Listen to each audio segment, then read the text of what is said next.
Olá, amigos, boa tarde. Vamos então iniciar nossa aula com a correção da atividade de ontem. O tema continua sendo agente da passiva, voz passiva.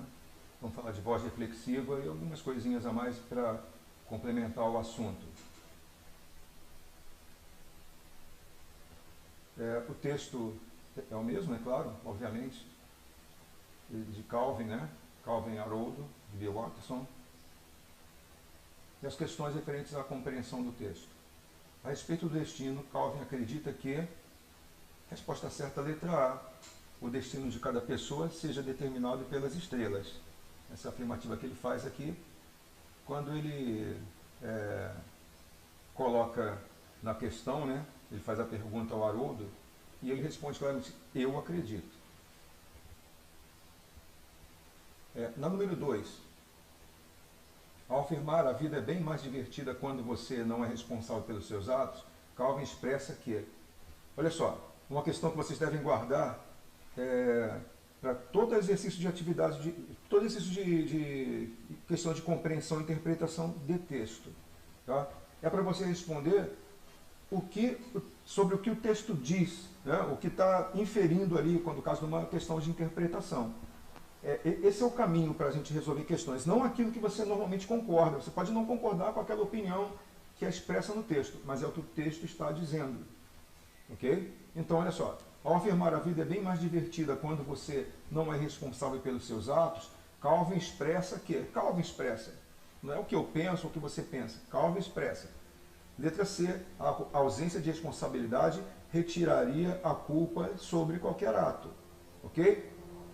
Então, por que não é a responsabilidade jamais será divertida? Porque ele está dizendo que ela será mais divertida. Ele não retirou aqui o aspecto da diversão da vida com responsabilidade. Ele diz que vai ser mais divertida. Ok? E é evidente que as outras, a diversão acaba, ele não está tratando disso, né? A ausência de responsabilidade obrigaria o indivíduo a ter mais atenção em seus atos. Olha, isso está totalmente fora do contexto, então não são respostas corretas. A gente da passiva já vimos, né, o conceito na aula anterior, os exemplos, né? E na frase, você acredita, então atividade 3, exercício 3, você acredita que nossos destinos sejam determinados pelas estrelas? A oração destacada está na voz passiva. Ao conjugarmos o verbo dessa oração na voz ativa, ela ficará, letra B, as estrelas determinem nossos destinos. Pessoal, a gente tem que olhar o verbo, né, da oração, que está na voz passiva, e ao passá-lo para a voz ativa, eu tenho que manter o mesmo modo verbal. E o modo verbal da oração subordinada aqui, nossos destinos sejam determinados pelas estrelas, ou que nossos destinos sejam determinados pelas estrelas, ele está no modo subjuntivo. Portanto, na voz ativa, ele tem que permanecer no modo subjuntivo. As estrelas determinem, não as estrelas determinam, que aí seria o modo indicativo. É uma informação precisa. Tá? Então, o modo indicativo é dar aquele fato. Né? Está acontecendo, aconteceu, vai acontecer, ou poderia ter acontecido, no caso do futuro do pretérito. Na oração, os destinos sejam determinados pelas estrelas, o verbo está no modo subjuntivo, óbvio. Esse modo verbal expressa dúvida, pedido, desejo, fato imaginário, etc. Na voz ativa, o verbo deverá manter-se no mesmo modo. Por isso que as estrelas determinam nossos destinos. Recomendo consultar o site www.conjugação de verbos, ok? Quem tiver dúvida, né? Todos temos dúvidas de verbo, estou me incluindo no meio também, claro, né? Mas é evidente que minhas dúvidas devem ser muito menores, né? Mas todos temos dúvidas sobre empregos de verbo, algumas formas bem complexas, né? Voz passiva composta, né? Quais são os tempos da voz passiva composta, tudo lá no site, você vai encontrar tudo lá. E qual a finalidade, né? O emprego disso aí. Questão 4. Assinale a alternativa que corresponda à voz passiva para a oração. O motorista guiava o carro com atenção. A ideia que está aí, ó, o motorista guia o carro, né? Então pronto, guiava aqui o tempo pretérito imperfeito. A resposta certa é a letra D. O carro era guiado pelo motorista com atenção. Eu tenho aqui uma voz passiva, no caso, empregando o tempo verbal, né? O verbo ser e o particípio do verbo principal, que era o verbo guiar. Ok? Por que não são as outras, professor? A letra A está fazendo uma afirmação de que o motorista é guiado pelo carro. É totalmente fora do contexto aqui, né? É até incoerente essa ideia. O motorista guiava-se pelo carro com atenção. Também fora de contexto. O carro guiava-se pelos caminhos com atenção. Também totalmente fora de contexto. Tá? Sujeito da oração do verbo na voz passiva será o agente da passiva. No caso aqui, pelo motorista é o agente da passiva. Questão 5. Assinale a oração cujo verbo está conjugado na voz reflexiva. Então, voz reflexiva.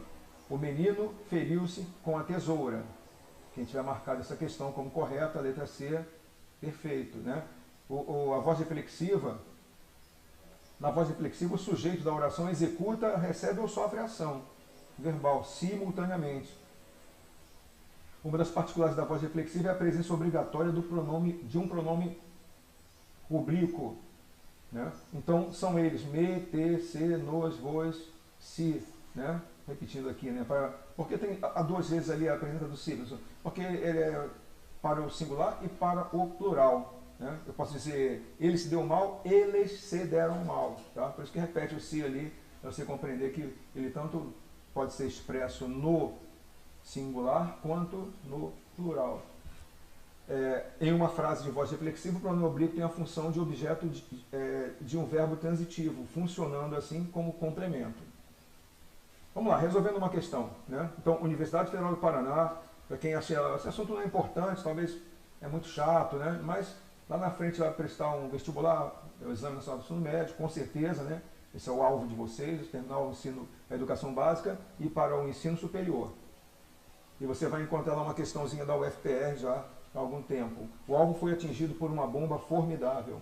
A locução por uma bomba formidável tem a função sintática de, a função de agente da passiva, obviamente, né?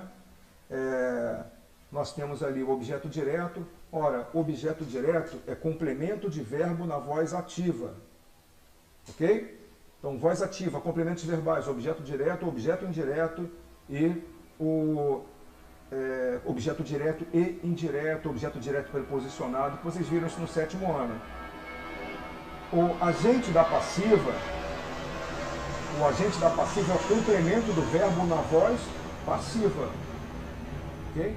Então, voz ativa, objeto direto, indireto, objeto direto, indireto, objeto direto preposicionado, são vários ali, mas basicamente objeto direto e objeto indireto.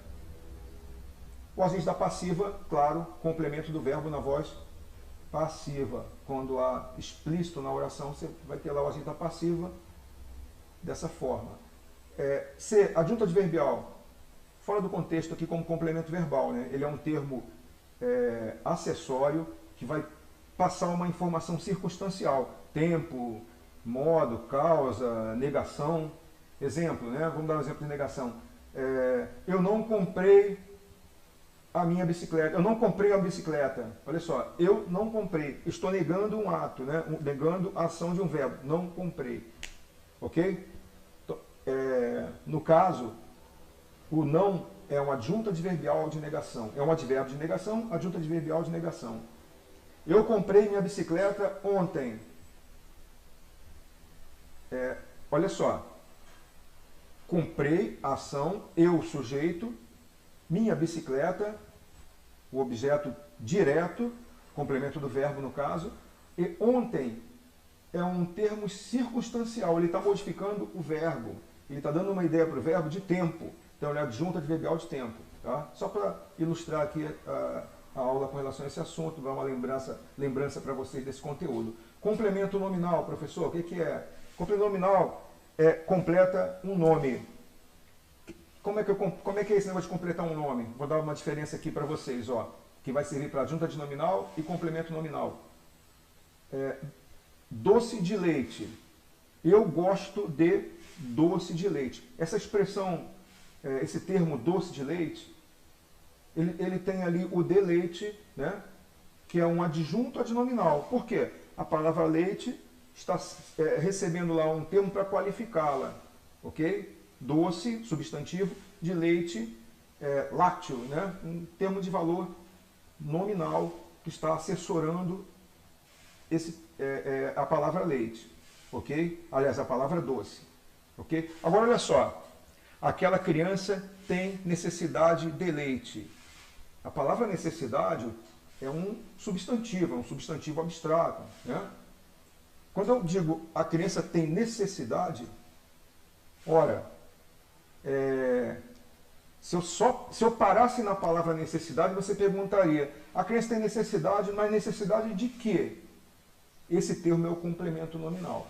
No caso aqui, o de leite. Poderia ser de roupas, de alimento, de uma casa, ok? Outro exemplo, bem rápido. Eu tenho certeza do resultado. Eu tenho certeza da aprovação. Eu fiz boa prova. Certeza é outra palavra de valor transitivo. Precisa de um complemento. Então, certeza de quê? Ora, é um substantivo abstrato e ele vai exigir de nós, se alguém falasse para você assim, eu tenho certeza, se você não souber pelo contexto daquilo, e que seja, né, você vai ter certeza de quê, cara? Certeza de quê? Eu tenho certeza do resultado, eu tenho certeza da minha aprovação, eu fiz boa prova. Ok? Então é isso, pessoal. Enviem para nós aí as atividades para registro da sua participação, de suas notas, né, nas avaliações desta etapa. É preciso, né, eu queria que vocês gostem de ter boas notas registradas ali. Façam isso para que a gente possa ter uma ferramenta mais precisa na avaliação de vocês. Ok? Um abraço, estou aguardando aqui online aqui no WhatsApp a participação de vocês na aula. Um abraço, vamos lá.